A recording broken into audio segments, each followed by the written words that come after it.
साथियों नमस्कार, एक बार पुनः आपकी सेवा में हाजिर हूँ एक नए हास्य के साथ। तो सुनिएगा, आजकल शादी का दौर चल रहा है। आइटम खा खा कर पेट गड़बड़ हो गया। प्रतिदिन कहीं ना कहीं निमंत्रण रहता ही है। मेरी बीवी भी मज़े में है। प्रतिदिन चाट, छोला, चाउमीन, बर्गर, गोलगप्पा, मिठाई का आनंद ले रही है। पहले दुबली पतली सी थी और अब खा कर मोटी हो गई है। और उसकी जीभ इतनी लंबी हो गई है कि जिस दिन कोई निमंत्रण नहीं रहता उस दिन होटल ले जाने की जिद करती है। घर में खाना बनाने को कहो तो झगड़ा करती है, उल्टा हमसे ही खाना बनवाती है। तो भैया बड़ी समस्या है। खैर छोड़ो, यह तो घर घर का मामला है। पति बनाए पत्नी खाए, पत्नी बनाए पति खाए, यही सुखी जीवन है। आइए हम आपको शादी का एक मज़ेदार वाक़या सुनाते हैं। तो भाई साहब, मैं अपने मित्र की शादी में गया था। इतना तमाशा हुआ कि आइटम बम की जगह डंडे पड़े। मेरा मित्र था हिंदुस्तानी, मगर लगता था एकदम अफ्रीकी। घुघराले बाल थे, कद छोटा था, रंग काला था और चेहरा चिंपैंजी जैसा था। लेकिन वही बात है कि जब खुदा मेहरबान तो गधा पहलवान। क्योंकि मेरा दोस्त सरकारी अफसर था, उसको बीवी ऐश्वर्या राय जैसी चाहिए थी। पिछले 2 साल में उसने 150 लड़कियों को देख कर रिजेक्ट किया। कोई लड़की उसे पसंद ही नहीं आई, और जो लड़की उसे पसंद आती तो लड़की ही इनकार कर देती थी। मैं उससे बोला कि भाई एक बार तू आईने में अपनी शक्ल देख ले, फिर किसी लड़की को देखकर इनकार करना। दोस्त बोला, यार तू मेरी शक्ल पे मत जा, मेरी नौकरी देख। मुझे गोरी, लंबी, पतली, स्मार्ट लड़की चाहिए जो मेरी जेनरेशन चेंज कर दे। मैं बोला, यार तू तो साइंस पढ़ा है, ज़रूरी नहीं है कि बच्चा बीवी पर जाए। कहीं बच्चा तेरे पे चला गया तो गोरिल्ला जैसा निकलेगा।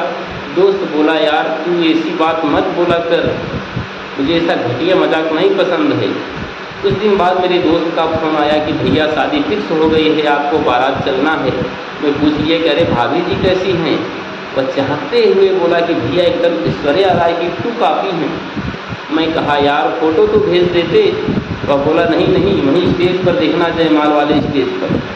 मैं कहा, भैया ठीक है मैं आऊँगा, लेकिन एक बात यह है कि तू कम से कम भाभी के मुकाबले फीका ना पड़े, इसलिए फेयर लवली क्रीम लगाया कर। दोस्त बोला, यार क्रीम व्रीम छोड़, सरकारी नौकरी ही काफ़ी है। मैं शादी का कार्ड भेज दिया हूँ, अब दोबारा नहीं कहूँगा, चले आना। मैं कहा, ठीक है भैया मैं आऊँगा। शादी का दिन आ गया। 4 दोस्तों ने मिलकर दूल्हे का खूब मेकअप किया, फिर भी वह कौआ से बगुला नहीं बना। बड़ी धूमधाम से बारात चली। मुझे भी डीजे की धुन पर नाचने का मौका मिला। दूल्हे को छोड़कर सारे बाराती नशे में झूम रहे थे। लड़की के घर बारात पहुंची, द्वार 4 हुआ, द्वार पूजा हुई। बारातियों ने लजीज व्यंजनों का आनंद लिया। सब कुछ सही सलामत चल रहा था। फिर दूल्हे को जयमाल के स्टेज पर बुलाया गया।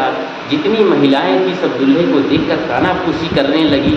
कैमरा वाला वीडियो बना रहा था। इतने में दुल्हन अपनी सहेलियों के साथ जयमाल लिए स्टेज पर आई। दुल्हन को देखते ही मेरी हंसी निकल पड़ी। दुल्हन का चेहरा तो एकदम चांद जैसा था, मगर हाथ आबनूस की लकड़ी की तरह काले थे। मैं मन ही मन मुस्कुराया कि लेकर ले बेटा, जनरेशन चेंज आ गई तेरी ऐश्वर्या राय। दुल्हा मेरी मंद मुस्कान को ताड़ गया और स्टेज पर खड़ा हो गया। गुस्से से फूलों की माला तोड़कर फेंक दिया और ज़ोर ज़ोर से चिल्लाने लगा, तुम लोग धोखेबाज हो, लड़की कोई और दिखाओ, लड़की कोई और दिखाए, शादी किसी और से करा रहे हो, ये शादी हरगिज़ नहीं होगी। दूल्हे का रौद्र रूप देखकर दुल्हन फूट फूट कर रोने लगी। अचानक चारों तरफ सन्नाटा पसर गया, किंतु अगले ही पल दोनों तरफ के रिश्तेदार दूल्हे को समझाने लगे। दूल्हा तो मान ही नहीं रहा था। मैं भी गया उसके कान में, बोला, यार इतना हंगामा ठीक नहीं है, शादी कर ले, लड़की बिल्कुल ऐश्वर्या राय जैसी है, सिर्फ कलर का फ़र्क है। दूल्हा चिल्लाकर बोला, शादी तो नहीं करूँगा, इस काली कटौती से तो हरगिज़ नहीं करूँगा। दूल्हे की इस अभद्र भाषा को सुनकर दुल्हन पक्ष के 4 मुस्टंडे स्टेज पर चढ़ आए और दूल्हे की लात घूंसों से जमकर पिटाई कर दी। बारातियों में अफरा तफरी मच गई। बारातियों को पकड़ कर पीटा जाने लगा। मैं तो लड़की पक्ष में शामिल हो गया और बारातियों को ललकारने लगा कि मारो सालों को, खुद कौआ है, बगुला ढूंढ रहा है, किंतु मेरा हथकंडा काम ना आया। 2 डंडे मुझे भी पड़े। सारे बारातियों को बंधक बना लिया गया। किसी ने 100 नंबर डायल कर पुलिस बुला लिया। पुलिस आई, पंचायत बैठाई। पुलिस दूल्हे से पूछी, अबे तू खुद बंदर जैसा काला बौना है और लड़की तेरे को काली करूठी बोल रहा है तू लड़की को। दूल्हा बोला, साहब मेरे साथ धोखा हुआ है, लड़की गोरी दिखाए, शादी काली से करा रहे हैं। पुलिस वाला बोला, अभी ज़्यादा होशियार मत बन, चल जल्दी से सिंदूर दान कर और फेरे ले, वरना ऐसी धारा लगाऊंगा कि सारी जिंदगी जेल में कुंवारा सड़ जाएगा। दुल्हा अपनी अफसरगिरी का रोज छाड़ते हुए बोला कि शायद आप लोग मुझे नहीं जानते, मैं सेक्रेटरी हूँ, सेक्रेटरी, मैं शादी तो बिल्कुल नहीं करूँगा। लड़की बदली गई है। फिर एक पुलिस वाला बोला, अभी ये तेरा ऑफिस नहीं है, शादी का मंडप है, शादी होकर रहेगी। दुल्हा बहुत नानुकर किया कि पुलिस और गांव वालों ने मिलकर जबरन सिंदूरदान करवाया, शादी करवाई, फिर बारातियों को छोड़ा गया। सुबह विदाई के समय दुल्हन की बहन दुल्हन को विदा कराने आई तो दूल्हा उसे पकड़कर चिल्लाने लगा कि लड़की मिल गई, असली दुल्हन तो मिल गई, इसी को दिखाए थे, इसी की विदाई करो। लड़की वालों की पोल खुल गई। तब तक गांव का मुखिया आया, कहा कि जिस लड़की से शादी की हो, जिससे सिंदूरदान किए हो, वही ले जाओ, वरना अंजाम बहुत बुरा हो जाएगा। मैं मुखिया को बुलाकर पूछा कि मुखिया जी, दोनों लड़कियां तो एक जैसी दिख रही हैं, जुड़वा बहनें हैं क्या? मुखिया बोले, हाँ भैया, जुड़वा बहनें हैं, एक गोरी है, दूसरी काली है।